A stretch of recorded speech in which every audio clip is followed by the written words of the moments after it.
नमस्कार मैत्रिणींनो, आज बघा मी काय बनवलेलं आहे। आज ना मी अर्धा लिटर दुधापासून एवढी सारी आईस्क्रीम बनवलेली आहे। चला तर मग आता तुम्हाला दाखवते ही रेसिपी। तर त्यासाठी मी ना अर्धा लिटर दूध आहे ना टोप ठेवलेलं आहे, त्यामध्ये थोडंसं पाणी टाकलेलं आहे आणि अर्धा लिटर दुधाची थैली टाकलेली आहे त्याच्यामध्ये गरम करण्यासाठी, आणि थोडंसं त्याच दुधामधलं थोडंसं दूध साईडला काढलेलं आहे। आणि इथे ना कस्टर्ड पावडर आहे। मी ना एका पेल्यामध्ये कस्टर्ड पावडर घेतलेला आहे, 2 चम्मच असं कस्टर्ड पावडर घेतलेलं आहे। तर ते ना त्या दुधामध्ये व्यवस्थित मिक्स करून घ्यायचं। इथं दुधाला उकळी आली की आपले ते कस्टर्ड पावडर दुधामध्ये मिक्स केलेलं नाही ते आपण याच्यामध्ये टाकून घ्यायचं आहे आणि मस्त असं त्याला हलवून व्यवस्थित घट्ट होईपर्यंत त्याला हलवत राहायचे। आणि ते बघा असं घट्ट झालं की मग ते गॅस बंद करून त्याला थंड करायला ठेवायचे आपल्याला। तर ना ही आईस्क्रीम खूप टेस्टी लागते, बाहेर जशी भेटते तशी आईस्क्रीम लागते। तर आपण अर्ध्या लिटर दुधापासूनच एवढी सारी आईस्क्रीम बनवलेली आहे। तर बघा आता मी कसं बनवते ते आता। तर आता इथं बघा आपलं आहे ना आईस्क्रीमचा बेस आहे ना तयार झालेला आहे। आपण आता याला आहे ना साईडला थंड करायला ठेवूया। तुम्ही आता याला फ्रीजमध्ये पण ठेवू शकता, नाहीतर बाहेर पण ठेवू शकता थोडा वेळ थंड करायचं असेल तर आता मला आहे ना लवकर करायचं होतं म्हणून मी आहे ना हे फ्रीजमध्ये ठेवलेलं आहे। जर तुम्हाला लवकर करायचं असेल ना तर तुम्ही पण फ्रीजमध्ये ठेवू शकता, अर्ध्या तासासाठी ठेवू शकता। तर बघा आता इथं माझा अर्धा तास झालेला आहे, 15 मिनटं झाली होती फ्रीजमध्ये ठेवून।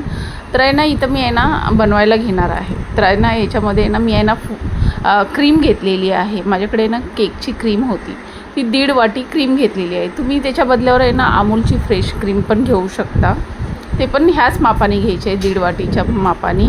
तर आता आहे ना हे सगळं आपल्याला आहे ना एकत्र करून जे आपलं थंड केलेलं कॉर्नफ्लॉवरचं कस्टर्ड पावडरचं बॅटर होतं ना, जे आपण दुधामध्ये शिजवलेलं, ते सगळं आपण एकत्र करून ह्याला मस्त असं फेटायचं आहे। आता ह्याच्यामध्ये मी कंडेन्स मिल्क पण टाकलेलं आहे। तर तुम्ही कंडेन्स मिल्कच्या ऐवजी आहे ना साखर पण टाकू शकता। तर आता एकदम हे स्मूथ होईपर्यंत आहे ना ह्याला व्यवस्थित असं फेटायचं आहे। आता तुमच्याकडे हे बीटर नसेल ना तर तुम्ही आहे ना मिक्सरमध्ये पण बीट करू शकता, नाहीतर हाताने पण असं मस्त असं बीट करू शकता हे। तर बघा मस्त असं बीट एकदम स्मूथ होईपर्यंत, छान होईपर्यंत आहे ना ह्याला असंच फेटत राहायचं आहे। तर बघा पाहू शकता की ते मस्त असं मी फेटून घेतलेलं आहे। आणि ह्याला आहे ना मी 3 बाउलमध्ये असं वेगवेगळं केलेलं आहे, कारण मला हे 3 फ्लेवर बनवायचे होते म्हणून मी 3 बाउलमध्ये वेगवेगळं केलेलं आहे। आता पहिल्या बाउलमध्ये मी आहे ना पहिलं आहे ना स्ट्रॉबेरी क्रश टाकलेलं आहे। मला स्ट्रॉबेरीची पण आईस्क्रीम बनवायची होती, त्यासाठी मी स्ट्रॉबेरी क्रश टाकलेला आहे, थोडासा फूड कलर टाकलेला आहे, रेड फूड कलर टाकलेला आहे। तर आता हे ना ह्या बेसमध्ये ना व्यवस्थित मिक्स करून आहे ना याला साईडला करून ठेवायचं आहे। तर दुसरा बाउल घ्यायचा आहे आपल्याला। मस्त असं झालेलं आहे बघा, किती छान कलर आला आहे। तर आता हे ना मी इथं आहे ना चॉकलेट आईस्क्रीम पण बनवणार आहे, त्यासाठी ना मी 3 चम्मच एवढे ना कोको पावडर टाकलेला आहे। आता हे कोको पावडर टाकलेलं आहे, तर व्यवस्थित असं मिक्स करून घ्यायचं आहे त्याला। तर आहे ना हे मिक्स झालं ना त्याच्यामध्ये ना चोको चिप्स पण टाकायचे आहेत आपल्याला, म्हणजे मुलांना कसं चॉकलेट आईस्क्रीम जास्तच आवडते आणि म्हणून मी आहे ना ही चॉकलेट आईस्क्रीम जास्तच बनवलेली, ते जास्तच बाउलमध्ये काढलेली आहे त्यासाठी।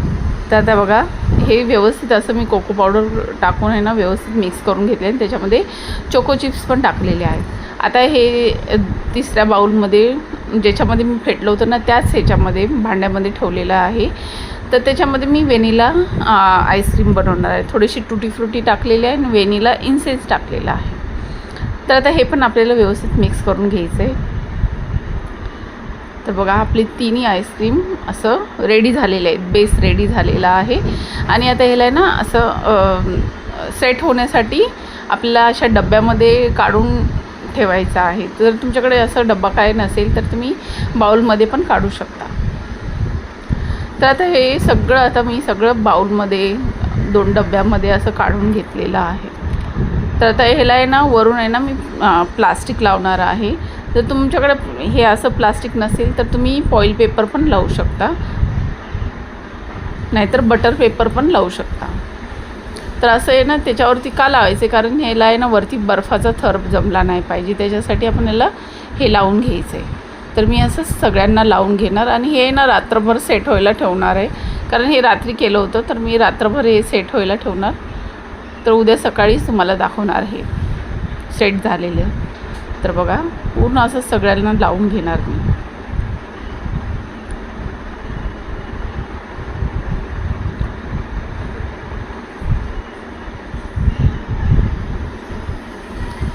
मस्त असं सगळ्यांना लावून झालेलं आहे. आणि हे आता मी फ्रीजमध्ये सेट व्हायला ठेवणार आहे. तर पाहू शकता आता मी उद्या सकाळी काढलेलं आहे हे. तर पूर्ण व्यवस्थित असं सेट झालेलं आहे. आईस्क्रीम पाहू शकता किती मस्त, एवढी घट्ट झाली होती, ह्या चम्मचनी पण निघत नव्हती. तर थोडा वेळ त्याला असं साईडला ठेवून द्यायचं आहे, मग त्याला काढायचं आहे. मी आहे ना याच्याने निघत नव्हतं म्हणून लास्टला आहे ना मी चम्मचनीच काढले.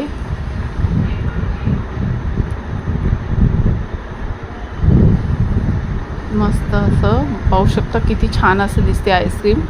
खूपच, आणि खायला पण एवढी टेस्टी झालेली ना, खरंच खूपच छान झाली होती. बघा चॉकलेट फ्लेवर काढला, तर इथं स्ट्रॉबेरी फ्लेवर. खूप टेस्टी अशी आईस्क्रीम. बघा मी थोडा वेळ ठेवलं होतं ना म्हणून ते निघालं, नाहीतर निघतच नव्हतं. मस्तच, खूपच छान झालेलं आहे. तर तुम्ही ही नक्की ट्राय करा माझी ही रेसिपी. आणि आवडली असेल तर लाईक, शेअर, सबस्क्राईब करायला विसरू नका.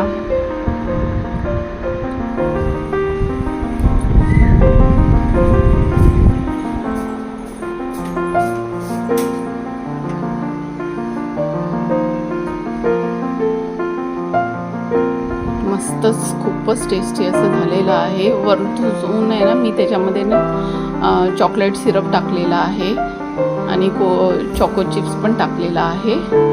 आणि याच्यावरती टुटी फ्रुटी टाकलेला आहे. त्याच्यावरती स्ट्रॉबेरी क्रश टाकलेला आहे थोडंसं.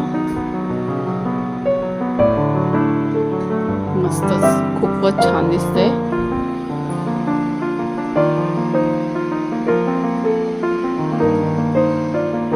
किती सुंदर असं दिसते बघा. खायला पण तेवढेच टेस्टी झालेलं. नक्की ट्राय करा माझी ही रेसिपी. आवडली असेल तर लाईक करायला विसरू नका. मस्तच.